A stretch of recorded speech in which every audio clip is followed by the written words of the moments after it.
Hey man, Yo, what up, dude? so what do you think happened after we die? Bro, go get a job. You're not a philosopher.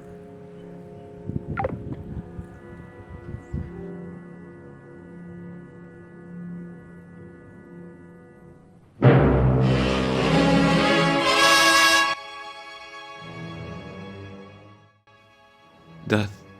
How scary it is, but you will never reach it. It's the root of every fear. You fear heights because a fall can kill you. You fear darkness because predators might be lurking. You fear insects because they might spread disease. You fear abandonment because being alone once meant no protection. You fear public speaking because social failure once preceded physical danger. In this manner, everything can be linked back to it, but still we rarely confront it. We hide behind our daily lives and daily anxieties. The modern human is always anxious about work, spreadsheets, assignments, and news, or about the eyes of some random girl.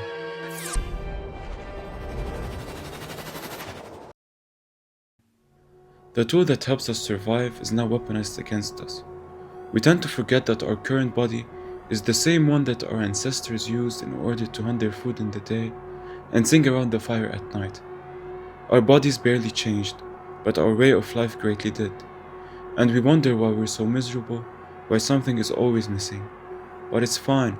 Everything is fine as long as we don't look inwards, as long as our own mortality is kept safely hidden.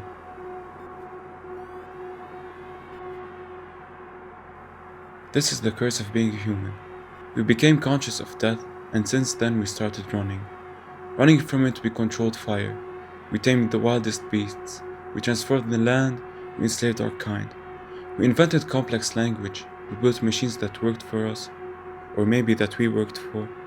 We cured diseases, discovered the tiniest particles, and dared to look up and wonder about the galaxies.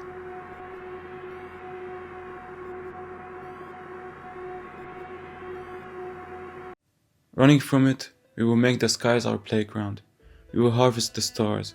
We will turn lifeless matter into conscious being made in our image. We will teach minds that surpass ours.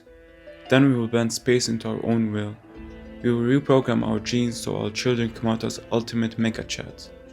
We will take charge of our own evolution, become cyborgs, and plant chips inside our brains.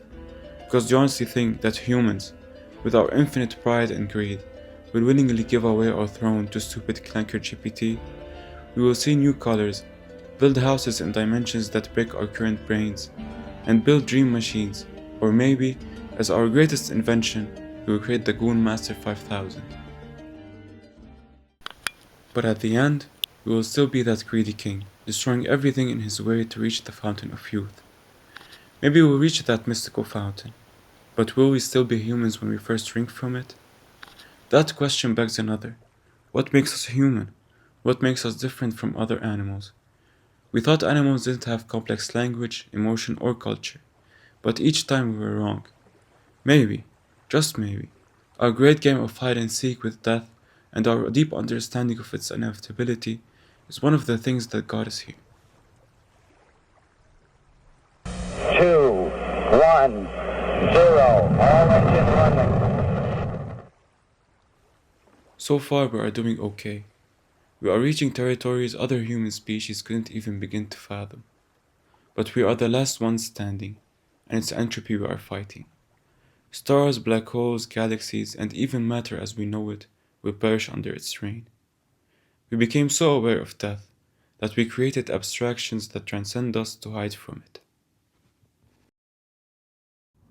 One of these abstractions is religion. It is estimated that there are more than 10,000 different religions with varying myths and stories. Some speak of multiple gods of war, love, beauty, and charm, others of ever-watching ancestors, and some of one true God, holding everything together. But all of these unite under one constant, the idea of an afterlife, of a soul that never perishes. Religion becomes a vaccine injected at birth, and as long as it doesn't encourage you to sacrifice infants or to randomly explode, it's a damn good one. It helps you sleep at night. Its problem is that it holds a great hypocrisy.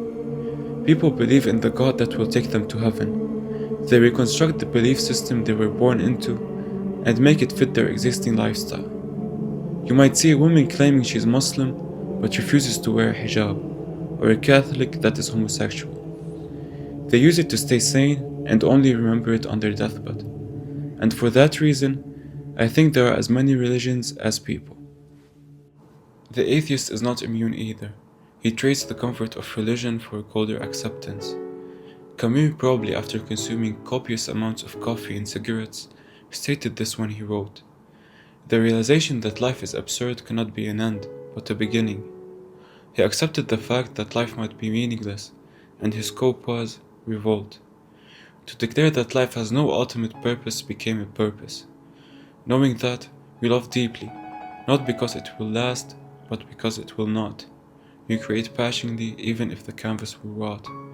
We refuse false comfort even if it costs you sleep.